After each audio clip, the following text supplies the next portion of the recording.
Hi, I'm Jonathan Gardner, and this is my first video in a short series introducing my C# Algorithmic Trading Bot. If you'd like to take a look at the code, just email me at the email on the screen. And if you forget my email, you can find it on my website too, which is a little bit easier to remember, jonathangardnermd.com.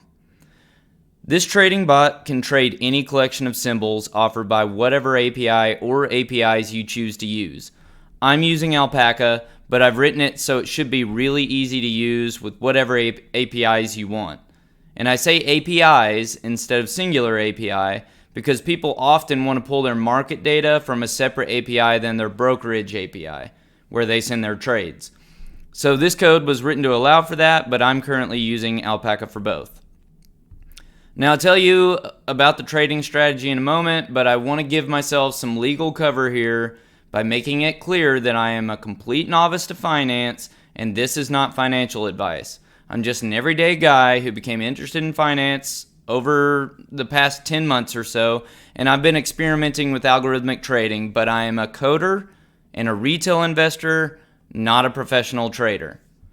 This video series is really just to share my algorithmic trader with the larger community of coders. That said, here's a brief summary of the trading strategy behind this project. First and foremost, buy low, sell high. But that's obvious, right? So the most important part came when I asked myself, since stocks seem to jump around a lot on a day-to-day basis without having much net movement over the long haul, can I just buy it when it drops down, sell it when it pops up, and make money on all these seemingly erroneous day-to-day fluctuations? And although many people say that a stock going up doesn't increase its likelihood of going down, and vice versa, is that really true? I mean, sure, if it were a series of coin flips we're talking about, a truly fair quarter that lands on heads 3 times in a row isn't more likely to land tails on the next flip. But stocks aren't quarters. It seems to me that a stock going up makes it more pricey to buy and more profitable to sell. So that would make you think selling should start outpacing buying and cause the stock price to go down, all else being equal. Now you could make the argument that selling won't start outpacing buying if the price movement is for legitimate reasons. For example, if the corporate earnings beat the estimates or something like that. But my assumption, or you could say my null hypothesis, is that the market moves up and down much more than it should. And I think that's borne out by comparing the day-to-day volatility to the relatively low net movement over the course of months. And so a lot of price movement does return to equilibrium in previous prices. But I hope it's clear at this point that my algorithm isn't based upon accepted financial theory or robust mathematical models. Truly savvy investors incorporate stuff like corporate earnings, dot plots, news articles, etc. into all their trading decisions. But I won't be that savvy for a long time. So is it possible for a regular retail investor like me with no ability to predict the market to still make money from it by assuming one thing? What goes up is more likely to go down and vice versa. At the very least, I set out to create an algorithm to prove or disprove that hypothesis. So now, before we dive into the code, I want to give you a codeless overview of exactly what the code seeks to do. So first, my market data API pulls prices for a collection of symbols I'm interested in. So to keep it simple, let's just assume we're talking about trading a single symbol Google. My bot should pull real-time prices for Google and try to buy the dips and sell the peaks.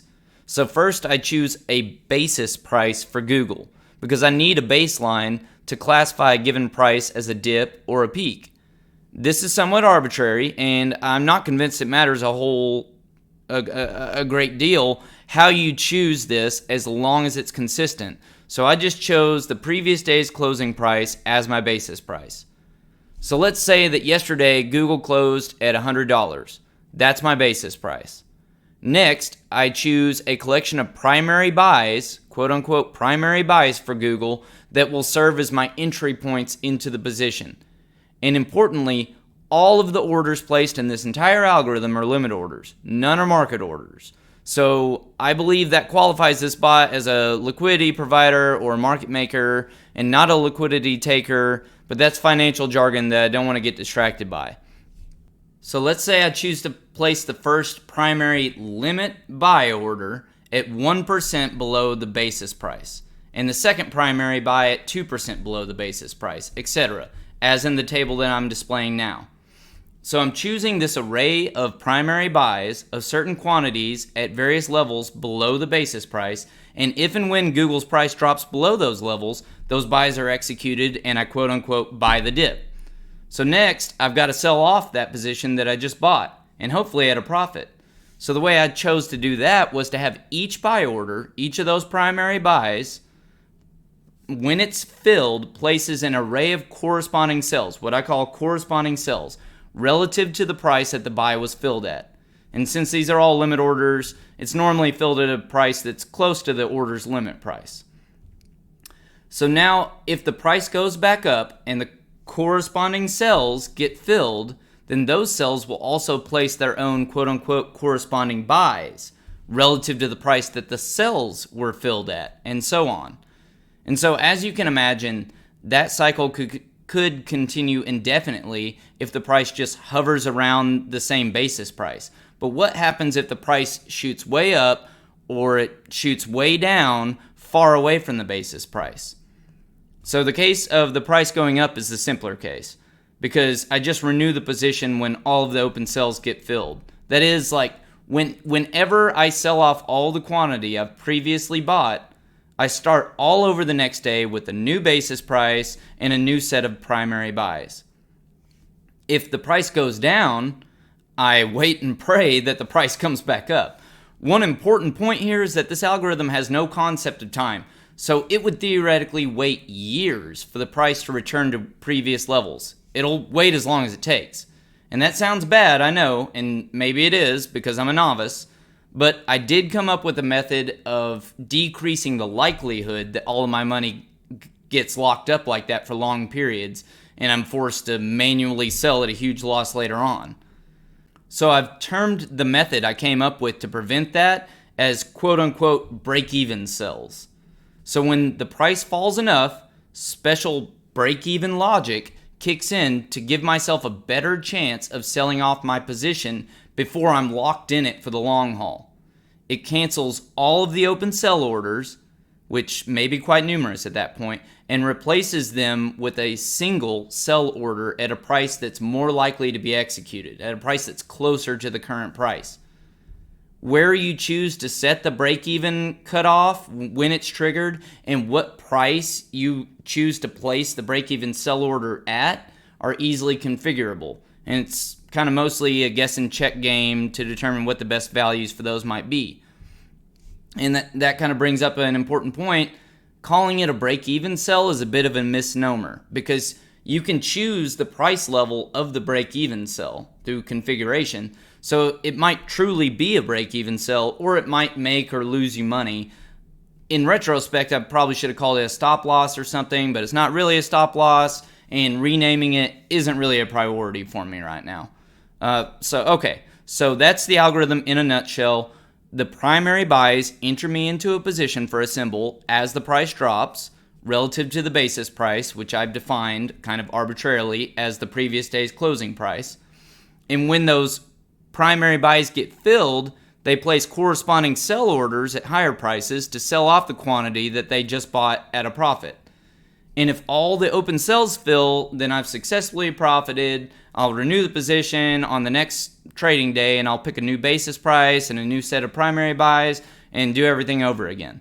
If the price drops and I've got a bunch of open cells from those filled buys that never executed, eventually the falling price will trigger my so-called break-even logic, canceling all the open sell orders and replacing them with one sell order, a single sell order that is closer to the current price and more likely to be executed. So that should decrease the likelihood that I get trapped long in the position and have to go in there manually later and sell at larger losses. So to sum up this video, I want to briefly point out some advantages and disadvantages of this algorithm and the way I've coded it. And I'll show you in the next couple videos. The code is highly extensible, maintainable, and the trading algorithm itself is fairly flexible.